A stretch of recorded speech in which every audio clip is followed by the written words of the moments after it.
We are live. We are live. We are live. Did I say welcome to the main event? Run that thing back, bro. You mad? Oh, man. Behave before you talk about what I'm talking about, yeah? Disclaimer! Run that thing back. Nah, man, stay there in your corner, man. Run that thing back, fam. I don't want to hear nothing from you. We are live, as I'm saying. Mr. Blitz Tech. Revenue GS. Jay, 1/3 of the Cybernuts. And welcome to the House of Dragon discussions. Today we have the finale of season 1, episode 10. And as always, if you haven't subscribed to the channel, by all means, do that. And as always, jump in the comment section below and let us know your thoughts. And if you want to watch the full watch along before the chopped up screw version hits YouTube, head over to patreon.com/the Cybernuts. Finale is here. What are you man saying? If you enjoyed this video, check out our TCN community where you'll get private Discord access to join us in chatting about all things movies and trailers, participate in our debates, and even submit your own requests to which ones we watch. You also get access to our full movies, anime, and series reactions, so don't miss out. The link to join the community will be the pinned comment. I'm just glad that 50% of the strong youths are dead. But with the episode, I'm kind of disappointed, man. I feel like if I go back to what I was saying at the end of the last episode about there should have been a time jump, what I really meant was that should have been the end of the season. Because I felt like this episode was kind of flat. I didn't really care too much about what was really going on until Aegon shows up at the end. And even that being the whole catalyst for why the war starts, I'm cool with. But at the same time, this whole episode is just to show that Rhaenyra had restraint. Bruv, no one cares at this point about anything that really... Well, for me personally, I didn't care about anything that happened in this episode. Even my man, the Sea Snake, coming back and joining their side, he's got no other choice besides death. So... His house is pretty much done. Bro, his house has been finished, bro. Been finished. So his house was finished when he married her, to be honest. That was the start of his own demise. The Sea Snake, married the cousin. Yeah. When he married the princess that should have never been. Bruv, that... Just someone else track it back and see when their thing started going mad. It was that deal that he made. Anyone who's got anything to do with the Targaryens, finished for their minute. So I didn't really love the episode. I think it's probably one of the weakest episodes of the whole season. And yeah, man. But season 2, let's go, man. Season 2. Yeah, it was kind of 50-50 because most of the dialogue with, I guess, most of the weaker characters in this show was kind of highlighted here. And only like the hard hitting moments like the miscarriage, the obviously Daemon and Strong Boy. Apart from that, like I say, it's just forgettable because obviously they were going here and there. Well, Daemon obviously was a highlight as well because he's like preparing for what she would have been doing regardless anyway. But she's out saying, "Oh, let's just. I don't want to be the act of it. I want him to come to me." Now that they've done it, and now you're pissed. Bruv. When the queen, boy, I always thought was an air inside Hightower's house because she was like, "Oh, you guys are going to be conspiring behind me." She was ready for war, even though almost like she lost her voice regardless anyway. And now that you're the queen and you got authority to do so, to lead the charge. And now why are you angry for? Like, they want to come to your doorstep regardless anyway. Come on now. I think they're trying to make it like both of them are trying to be cool. Like even Hightower sending her dad with the note, which is the picture that these lot drew when they were kids. Like, and then you've got Rhaenyra here, like, oh, I don't want to beef too. Like, they're trying to show how like maybe the women have got restraint from, but this is not the time. Like, this is not the time for that. You man should have had restraint when you were younger and been cool and made this thing work. But now here, there's oh no, bruv, people are dead. Usurping, like, the treason is happened. The realm is divided. There's all of this. We're gonna wait and see what happens. Is long, bruv. So, and now she's lost her son out of her own stupidity. Do you get what I'm saying? So, bruv, listen, bruv, she should have said, dragon or not. That boy shouldn't have been flying that mosquito to go negotiate anything anywhere, fam. It was mad, bruv. And what happened to him is what should have happened. Do you get me? And I'm just saying, like, this whole episode as a whole is like, nah. And you're talking about Daemon, bruv. He's been neutered since he married her. I've been off that train since bruv, look at how he's moving. He wants to be himself, but he can't because of her. Like, I'm the queen. No, we'll do it. This it's dead, bruv. Daemon, bruv. He even needed to stay free when he was on his Magneto thing. Like, I'm just out here. Like, I lost my crown. He should have kept that energy, bruv. Because this energy I'm getting held back is only gonna also lead to his demise in terms of you see now he's moving mad with these dragons, and I want him to listen. I want every dragon to listen to Daemon and him really have a Targaryen history that no man can ever touch. But at the same time, it's probably also going to lead to his demise. Do you know what I'm saying? And it's just mad out here, bruv. Oh yeah, it's apart from the shock value that you kind of like you mentioned, which is like the miscarriage. Yeah, it feels like, I don't know. It's weird. It's so weird because like, okay, we're gonna end this season finale on a hanger, but it doesn't provide anything. Like at this point, usually with the Game of Thrones, the way I see it is, as soon as the season ends, I'm fiending for the next season, and I feel like this episode kind of fails on delivering that, which is what Game of Thrones is all about. Like it's like we need more. Do you know what I'm saying? Now I don't know how long the next season's gonna be. 2024. I think it's coming out. Makes sense. Jesus Christ. Nah, I regret asking that. I mean, I'm with it. I'm cool with the wait. It's just, for me, how strong, no pun intended, the last couple episodes were before this. Right. I feel like this is it. Like it just fell flat in terms of how to stick the landing. Like if they and like I said, when Thingy bust Case out of there. That one, see, come on. Listen. When the Queen Who Should Never Been bust Case out of King's Landing, I felt like boom. Sick finale there. Boom. That's the end, bro. Like that warning with the dragon. Yes, because that is it. The warnings happen. Now when we come back 5 years later and one of the strong kids, like bare things have actually happened, like you're like, yeah, okay. But here it's just like I think they wanted to show us the emotions of Rhaenyra. They wanted to show Rhaenyra's side so much that it's just kind of laid flat. And even the dialogue was jarring to me in there, where the son or daughter, whatever you want to call that strong youth, is telling Rhaenyra, I'm not perfect like you, when the audience already knows, Rhaenyra's definitely not perfect. And then she's saying the line, I'm not perfect. He's a bastard you. He knows you ain't perfect because he knows his dad's, the man you was telling me is his dad ain't his dad, bruv. How dumb is that kid, bruv? Like, the dialogue's terrible, fam. But it's all to place Rhaenyra into a sympathetic character, like having her have the miscarriage that way, and like being so graphic with it is trying to make us sympathetic to her situation, and it don't. Do you know what I'm saying? And then it just is, for me, it's just bad taste because it's like, bruv, I don't need to see that. It's not gonna make me change my perception on this character, fam. She's done what she's done. She's gonna have to reap the fruit of it. This is where we're at, fam. So, like her baby passing that way, bruv. Look at the crunch she's been, bruv. All of this, the energies. That's why 2 youths in a day. It's coming, bruv. It's coming back to her quickly, fam. 2 youths in a day, double homicide. Yo, you better. No, get your mans. Get your boy. Talk to him. Jesus. Talk to him. Granted. Talk to him. Jesus The funny Christ. thing is, that's why I like the previous episode with the Queen. Even though I don't personally like her as a character, I feel like they handled her character a lot more better. Is everyone okay? You expect man to be okay after what you just said? Double homicide. Man said double homicide. Oh, disclaimer. Disclaimer. Jesus Disclaimer. Christ. Whenever you put this into a reel, fam, just make sure the disclaimer is in the reel. You get me? The views of Mr. Blitztech are all his own, brother. Yeah, Jesus.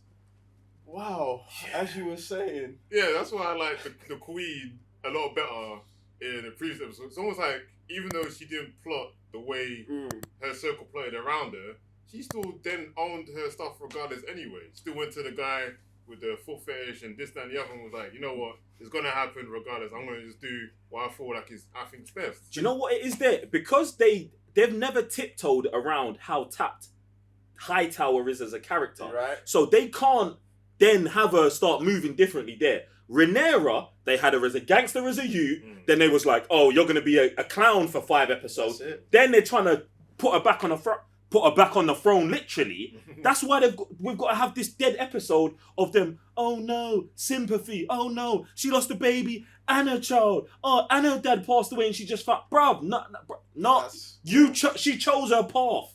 And this is why we're here. Do you know what I'm saying? This is why I'm like, the episodes are super flat for man. Like, yeah, it's funny. Like, obviously, you guys talking about Rhaenyra, but it's our relationship with her from the beginning has completely changed, and it's not coming back. Do you know what I'm saying? It's irredeemable. Exactly, it's too late because you cannot give us a character with such a strong ways, and then big juice, bruv. And then you just lose it. Do you remember when she came in with the ball?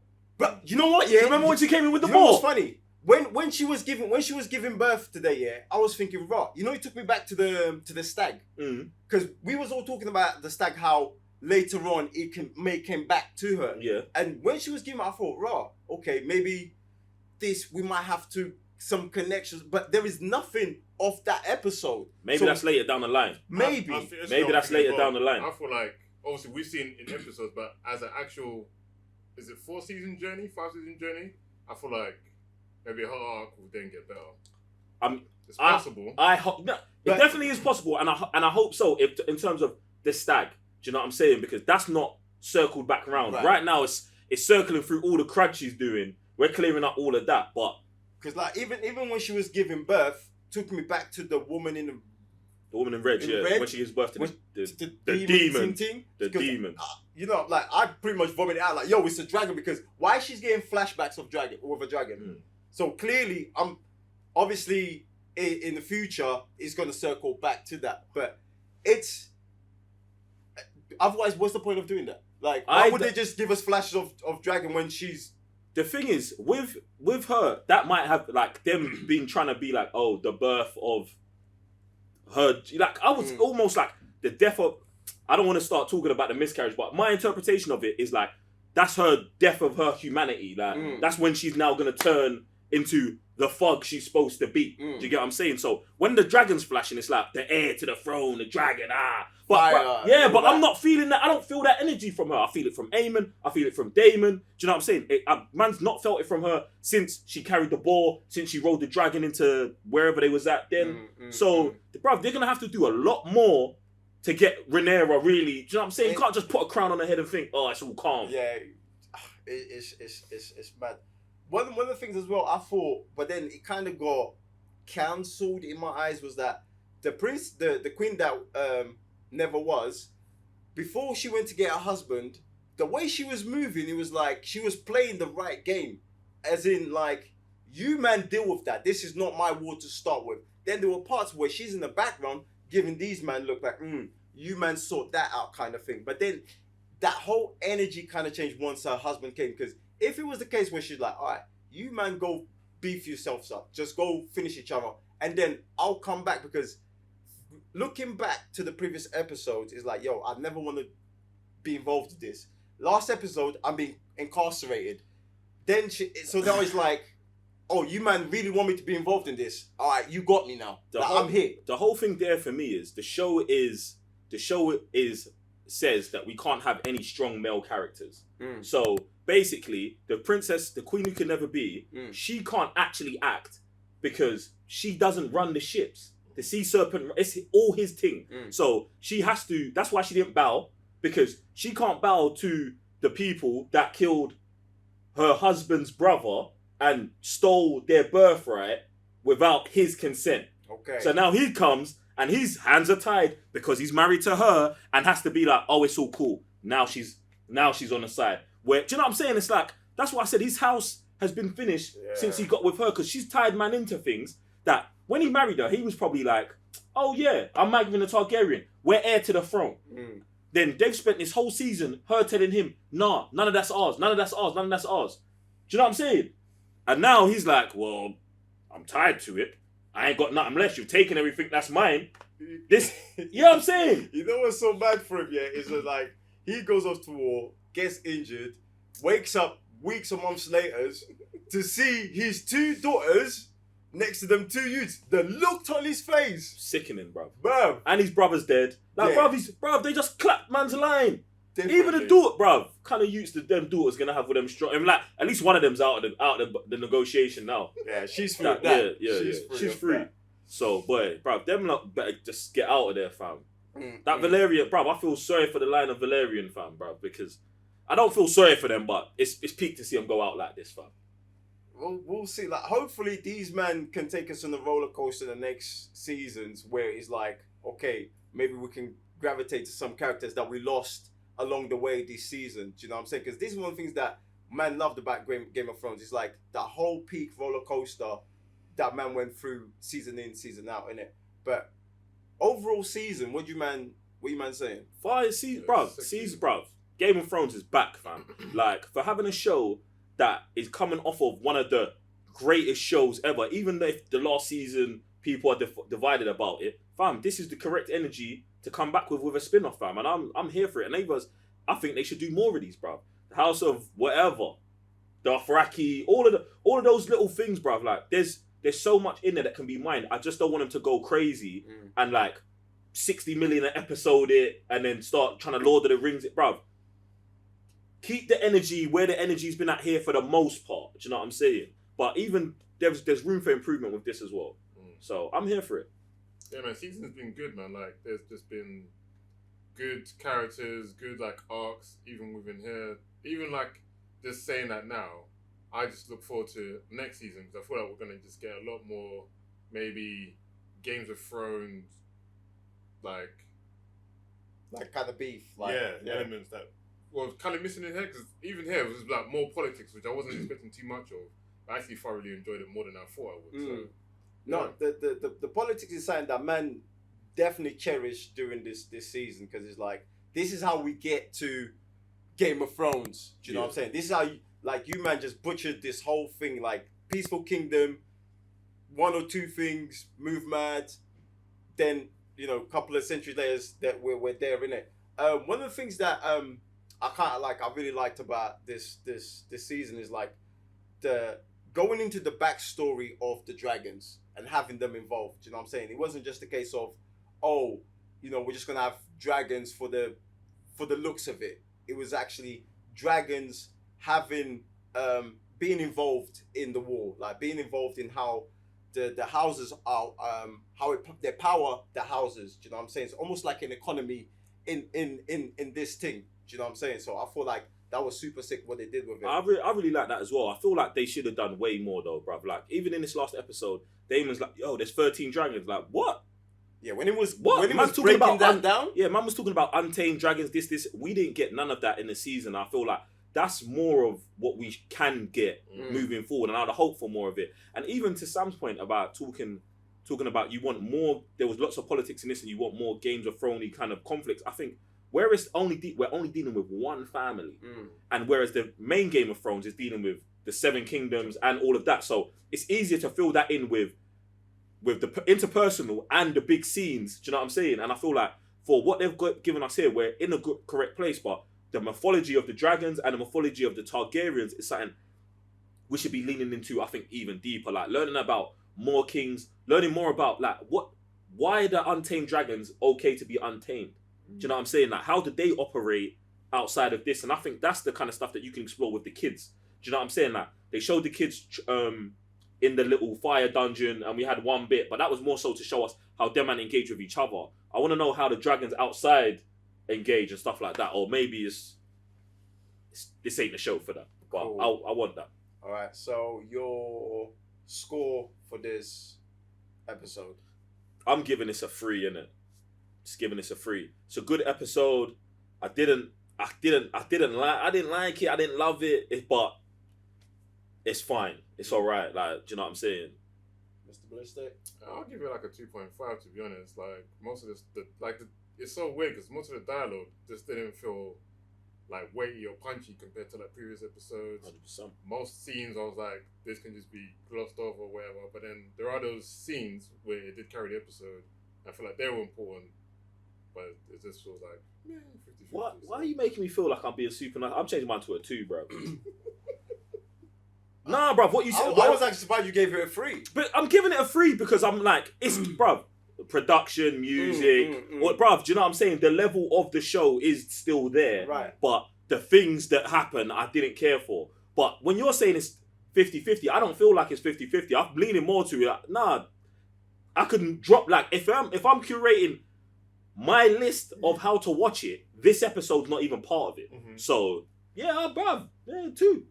Yeah, Appreciate that. I'm gonna give it a 2.5, man. A lot of things that just didn't connect with man. Certain things that connected with man, and yeah, that's pretty much it, man. Everything else you man touched on. So officially, the last episode of season 1 of House of Dragons is a 2.5 from your favorite nerds. Now it's your turn to jump in the comment section below and let us know your thoughts on this episode and where do you want it to go. Are there characters that fell for you along the way? Are there characters that you gravitated to?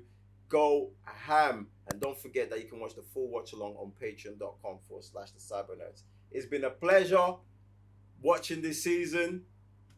I'm Raven your GS. Sam, Mr. Bliss Tech. J1 for the Cyber Nerds. Peace.